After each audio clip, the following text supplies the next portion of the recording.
Hi everybody, I'm DJ Sixsmith. You're watching The Sit Down. Look who we got today. Look who we got. Tony Hale, hanging out with. How are you? Thank you for having me at the Sit Down. Absolutely. I just like that title. Well, we all just want to sit down and take life off our shoulders. Exactly. Just sit down, hang out, talk about Archibald. Have a lovely Archibald print behind us. Absolutely. And you're about to get married. I am, yeah. A couple weeks away. In 2 weeks. I know that's, I was very nervous for mine, but it sounds like you guys, everything's set in order and you're managing your anxiety well. Pretty much everything is done. I'm just trying to tell my fiance, like, hey, it's one day of our lives. And just have a good we time. got Jamaica after that. You know? Yes. Is there a certain cocktail that you're like, I'm going to have that drink? Just everything. Just feeding drinks. Dance floor drinks. You're going to mix we'll be all good the to liquors together. But I'm bummed because like the food was... Are you doing a DJ or a band? We're doing a DJ. Okay. Yeah. Here's the thing. I'm a fan of that. Yeah. Because, not that I'm against bands, I think bands are great, but there's something about a DJ, the variety of what a DJ brings. All the different kinds of eras, music. Absolutely. I like to dance, I like that. Yeah, I think that's the best bet. And our DJ's kind of be like the hype man too. Totally. So we got all that Foam fingers and everything. Whatever it takes to make people happy. I'm in. So yeah, all good things going for me. Good. You got some good stuff going right now. Yeah, so this is Archibald's next big thing. It is, oh man, how do I start? It's by far one of the biggest gifts of my life. I've had so much joy doing it.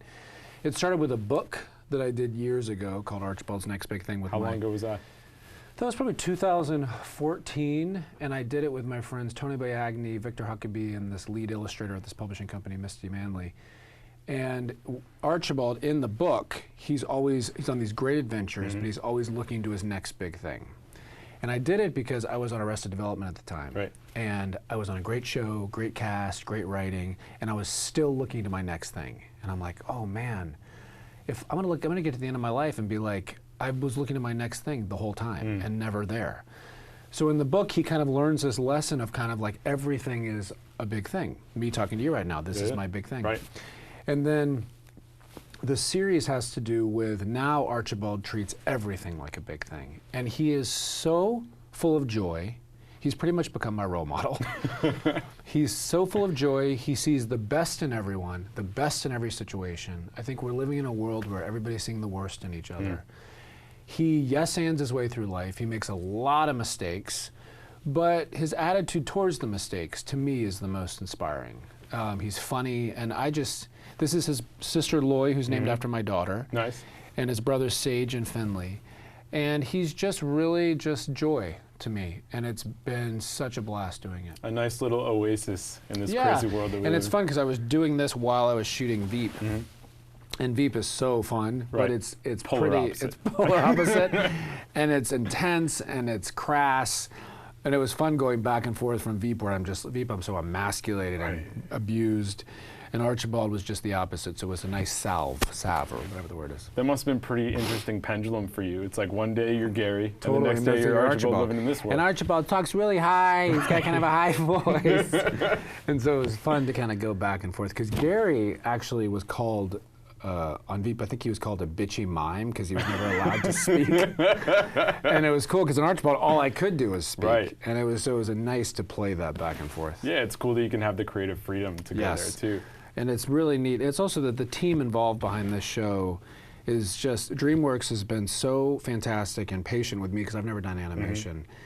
And the process, but my friends, Drew Champion and Jacob Moffat and Eric Fogel, just these team of writers, it's just been, the process has been just so much joy. What's been the most surprising about the animation world? How long it takes. We started this 3 years ago. Wow. With a pilot that DreamWorks let us kind of put together, and then pitched it to Netflix, and Netflix is so fantastic to bring us on board.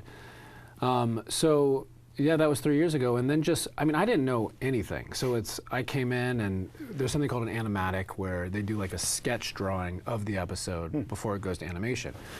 And so I'm like, what's an animatic? You know, what's this process? And picking out designs and colors, and it was all very, very new to me. But even things like textures, like we really wanted each character to have a certain texture on them, and like Archibald's sweater, Bee's fur, Loy's socks, Argyle's socks have a texture, Sage's hat. It's all really specific. Finley's vest. Yeah, it's really fun to play with that.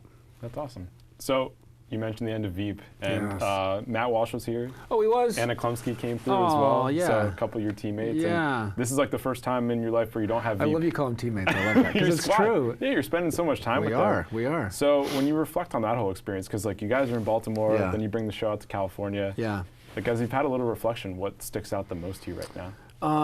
I mean, I'm pretty sappy. Like that's not sappy, but it's like the relationships mean the most to me. We really got close. We like each other a little too much. And Define that, what do you mean? We just kind of, I think we were so awful to each other on the show that it was balanced by off the show. We were just like crazy about each other. You had to go all in and really bounce out. And with the first, just dropped my phone.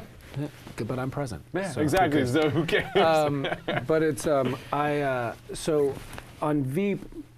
The first 4 years we shot in Baltimore, and we were all away from our families. Right. And so we really became very tight. And then they moved us to LA the last 3 years. And so we just really had a trust for each other, and we enjoyed being around each other. And to me, that kind of team playing environment, it fosters creativity, it fosters freedom to kind of come up with ideas. And so it was a real gift to have that relationship with each other, because I think when you don't, when you have ego or entitlement or whatever, it just kind of sucks creative energy out of a space. And Veep was, and this actually, Archibald has just been just the opposite. Like it's just been so much love and kindness and fun and jokes, and it was really great. When I think about Gary, I think about a lot of complexity to that character. Yes. And I would imagine for you playing it over so many years that there were some challenges with it. And also it was fascinating to play that guy. So what was that like for you? It was really, I mean, the truth is every character I do, there's a part of me in there. I've struggled with anxiety for most of my life. And Gary is a very anxious person. Buster was a very anxious person. Yeah. And thankfully post a lot of therapy, you know, you learn tools of how to deal with anxiety, and Gary and Buster never had those tools. So it's fun to kind of bring that out in yourself, but to use it for a story. And Archibald, for instance, he is just the opposite, where there's that hope in me that comes out in Archibald, of just like he's just so optimistic and wants the best for people, and you know, just he doesn't live in a space of anxiety. And so that's fun to go to the opposite extreme with him.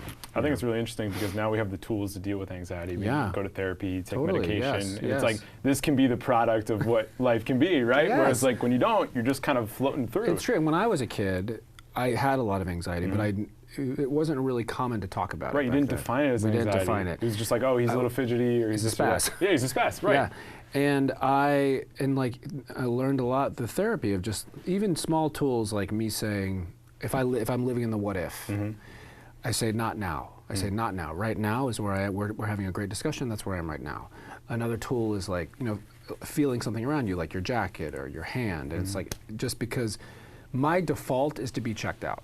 My default is to be somewhere else. And so doing stuff like that grounds you to where you are. You know, and it's like, I love that stuff. Is it just easier for you to check out that way?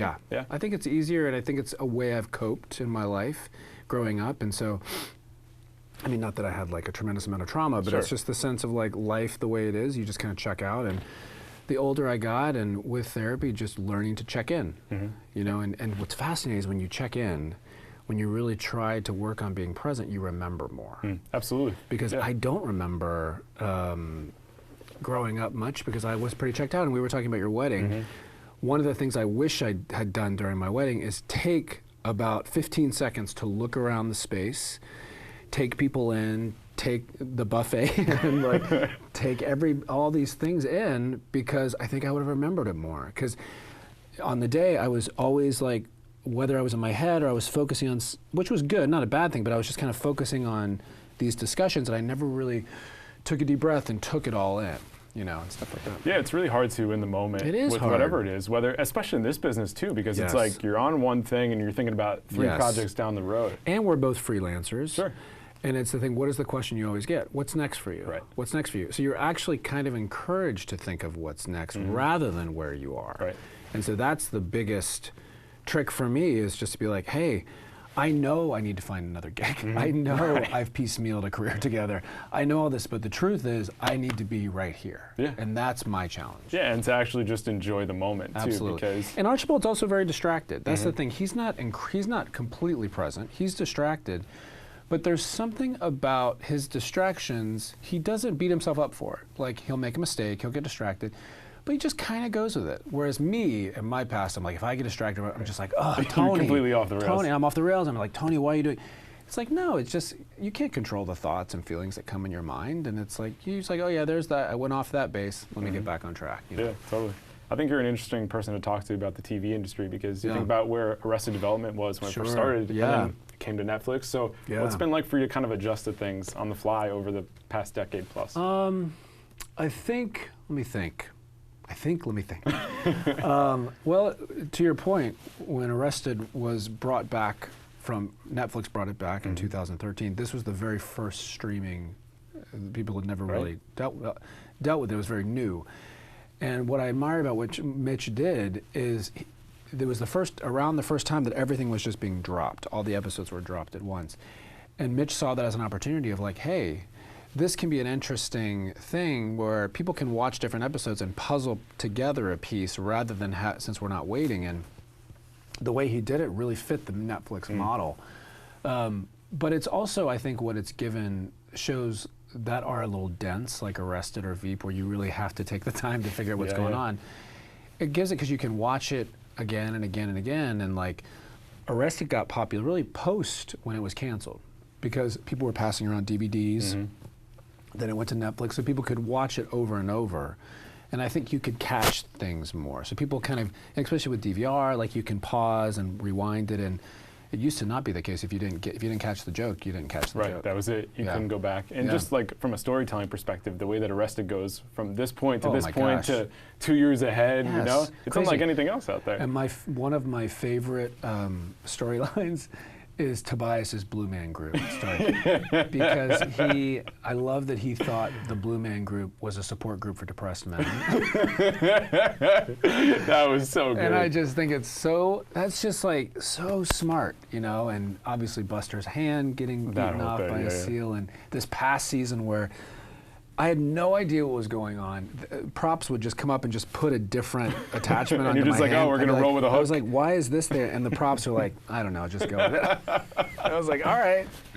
You know what I think also is interesting about your career is that you've had Gary and Buster, and you know, some people are really intentional about playing all different types of roles, right? And you've had two of these roles which are similar but also different in a sense. So what's it been like for you playing with that and just kind of leaning into that in a sense also? Totally. And I mean, fortunately, I've been able to play other stuff like in films and stuff, but these two characters probably got the most attention, and I played them the most.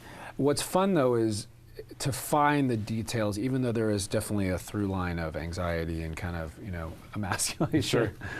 But to find the different colors. For instance, Buster is just in a constant state of paralysis. Like he can barely get to the pharmacy. Like it's just tough.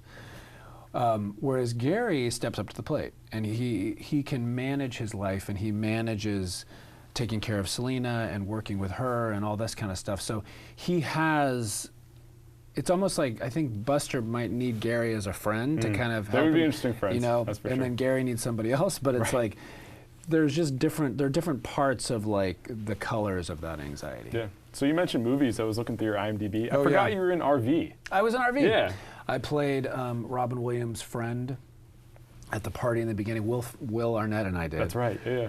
And I think that was either while shooting the first season, or it was after. But I was like, you know, I was a big Robin Williams fan, so it was that was pretty exciting. Anything still pop out all these years later? I just remember how kind he was. He was very, very kind, quiet. But it's hard when you're working with those kind of people to not geek out a little bit, because I grew up with, you know, Mork and Mindy and all that stuff. And he's just, his comic history was like, wow, it's like when I mean, even working with Julia. Oh, sure, you know, you kind of come in almost having to table that when you first meet her, because her and I have really developed this really great friendship. And initially, like, you're nervous because of her comic history, but you know, when you meet them, like Robin or Julia, they're just like very grounded, and all that stuff kind of fades away. Yeah, yeah. You mentioned Julia. You get asked about her all the time, but yeah. What are little things that most people don't know about her, just from that experience that you really cherish? She breaks the most on show when people think it's me. Oh, wow. It's Julia. That's a surprise. Absolutely. Because I have seen every gag reel, and I have proof, even though I do break a lot. Sure, but she's number one. She's head and shoulders above But everybody. I've gotten blamed for 7 years. She's very. Her family's her first priority. It's not this business, and I think that says a lot about her character. And she's just. It's almost like when you're working with her. It's pretty fascinating because she knew the show so well. She had worked a lot with the writers. And you can see when doing a scene with her, all of a sudden she'll just go, this doesn't make sense. Like, you can see her mind going, this doesn't make sense, and like taking some of the puzzle pieces and trying in the moment too. In the moment too. And like with her and I, trying to make it the funniest it can be.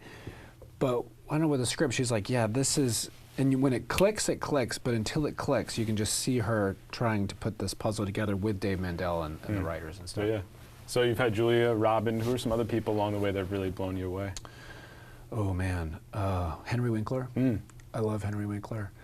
I mean, I've been fortunate enough to work with some really great actors on Arrested and Veep, but Henry stands out because when I first was doing the show, I didn't really know what to expect from kind of entering into Hollywood, and I'd come from New York where I was mainly doing commercials and theater, and I just didn't know what to expect. And Henry had obviously been in the business for decades, and he was still a kind, gracious, and just thinking about others kind of a person. And I was like, oh, you can have longevity in this business and still be a good person. Be a good person and still have those values and those priorities. It's refreshing. It is refreshing, and it's like, because you know the narrative that I think sometimes I hear or people can hear is like, oh, the business just beats you down and changes you, and I think I had that, and it's like, yeah, it can, but if you try to surround yourself with people, you know, that are not that, and meeting people like Henry, you're like, oh, it's possible. You mentioned New York and doing all the commercials and theater and stuff. If you had told Tony back then that you'd be doing all this, what would he have thought? I don't think he would have believed me. I think, though, if I could talk to him, though, I think I'd say, you know, I think I had stars in my eyes when I was younger, and I was just like, oh, how exciting.